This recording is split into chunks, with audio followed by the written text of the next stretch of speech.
SSC 2025 পরীক্ষার্থীরা তোমাদের finance ও banking MCQ suggestion পর্ব হচ্ছে 1। খুবই গুরুত্বপূর্ণ ক্লাস, তাই পর থেকে ভিডিওটা কেউ না টানি সম্পূর্ণ দেখবা। দেখো 1 নম্বরটা, সরকারি অর্থায়নে মূল লক্ষ্য কী? উত্তর হবে এখানে সমাজ কল্যাণ, খ নম্বরটা হবে। তারপরে 2 নম্বরটা, মুনাফা বৃদ্ধির সাথে সাথে অর্থায়নে কোনটি বৃদ্ধি পায়? এখানে উত্তর হবে খ, ঝুঁকি হবে। বিক্রয়, আয়, ব্যয় এগুলো হবে না, উত্তর হবে ঝুঁকি। 3 নম্বরটা, সরকারের ঋণ গ্রহণের উৎস কোনটি? এখানে হচ্ছে ক নম্বরটা, এডিবি। হ্যাঁ, তারপরে 4 নম্বরটা দেখো, সরকারি আয়ের খাত কোনটি? আয়কর, উত্তর হবে কি আয়কর। এখানে প্রতিরক্ষা, শিক্ষা প্রতিষ্ঠান, তারপরে সরকারি হাসপাতাল এগুলো হবে না, উত্তর হবে আয়কর। 4 নম্বরটা, অর্থায়ন সাধারণত কয় প্রকার?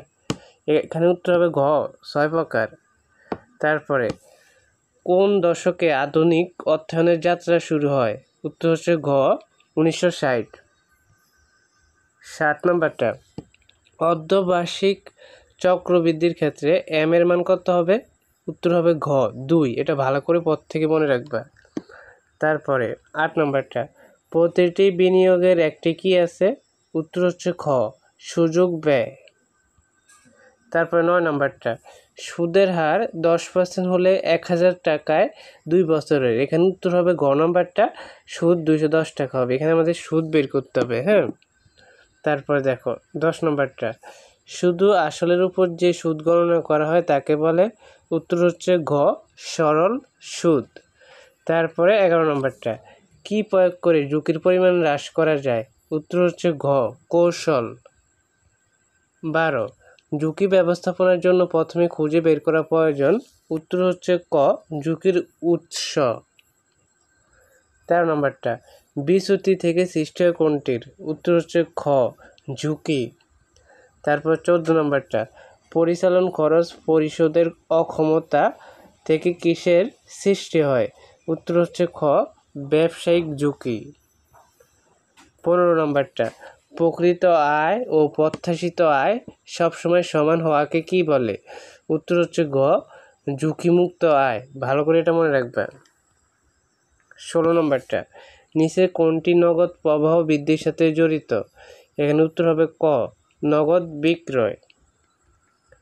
তারপরে 17, একটি কোম্পানির নিট মুনাফা 8 লক্ষ টাকা, অবশ্যই 3 লক্ষ টাকা হলে নগদ আন্তঃপ্রবাহ কত? এখানে উত্তর হবে ঘ নম্বরটা। হ্যাঁ, 8 আর 3 11 লাখ হবে, 11 লক্ষ টাকা। নিট মুনাফা হচ্ছে 8 লক্ষ, অবশ্যই হচ্ছে 3 লক্ষ, এগুলো যোগ করে দিলে কত হবে? 11 লক্ষ টাকা নগদ আন্তঃপ্রবাহ। তারপরে 18 নম্বরটা, মূলধন বাজেটিং এর অধিকাংশ অনুমানই কোনটির উপর নির্ভরশীল? উত্তর হচ্ছে ঘ, ভবিষ্যতের। 19 নম্বরটা, কোনটি দীর্ঘমেয়াদী বিনিয়োগ সিদ্ধান্ত গ্রহণে সহায়তা করে? উত্তর হচ্ছে ক, অর্থায়নের নীতিমালা। 20 নম্বরটা, মূলধন বাজেটিংয়ে আয় ব্যয় প্রাক্কলনের ক্ষেত্রে আয় বলতে কোনটি বোঝায়? উত্তর হচ্ছে খ, বিক্রয় অর্থ। 21, একটি প্রকল্পের প্রারম্ভিক বিনিয়োগ 1,20,000 টাকা হলে উক্ত প্রকল্পের গড় বিনিয়োগ কত? এখানে হচ্ছে খ নম্বরটা অ্যান্সার, 60,000 টাকা।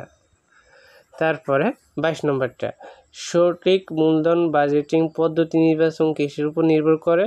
উত্তর হচ্ছে ক, বিনিয়োগের সুদ। 23 নম্বরটা, পে ব্যাক পদ্ধতি জনপ্রিয়তার কারণ কি? উত্তর হচ্ছে ক, সরল। তারপরে 24 নম্বরটা, জনগণের অর্থ সংগ্রহের মাধ্যমে ব্যাংক কি সৃষ্টি করে? উত্তর হচ্ছে ক, আমানত। তারপর এখানে 25 নম্বরটা, মেয়াদি আমানত সর্বনিম্ন কতদিন ব্যাংকে জমা রাখতে হয়? উত্তর হচ্ছে খ, 30 দিন, 1 মাসেরই। হ্যাঁ, তারপরে 26, কাঠামো ভিত্তিক ব্যাংক কয়টি? উত্তর হচ্ছে ঘ, 4টি। ভালো করে মনে রাখবা। 27 নম্বরটা, বিশেষায়িত আর্থিক প্রতিষ্ঠান কোনটি? উত্তর হচ্ছে ক, কৃষি ব্যাংক। তারপর 28 নম্বরটা, ব্যাংকের উদ্দেশ্য কয়টি গোত্রের সাথে আলোচনা করা হয়? উত্তর হচ্ছে খ, 3টি। ভালো করে মনে রাখতে হবে। 29, ব্যাংকিং কার্যক্রম সুষ্ঠুভাবে পরিচালনার জন্য কোনটি প্রয়োজন? উত্তর হচ্ছে খ, আর্থিক সচ্ছলতা। তারপর 30 নম্বরটা, প্রাইভেট ব্যাংকে সর্বোচ্চ কতজন পরিচালক থাকতে পারে? উত্তর হচ্ছে খ 13 জন। তো আজকের ক্লাসে আমরা গুরুত্বপূর্ণ 30টা এমসিকিউ সমাধান করালাম। এখান থেকে তোমরা পথ থেকে অনেকগুলো কমেন্ট পেয়ে যাবা। আমরা আর কয়েকটা পর্ব দিব, বাকি পর্বগুলো দেখতে পথ থেকে চ্যানেলটি সাবস্ক্রাইব করে রাখবা। আর তোমাদের বাকি পর্বগুলো লাগবে কিনা তাও কমেন্টে জানিয়ে দিবা। ধন্যবাদ সবাইকে, আল্লাহ হাফেজ।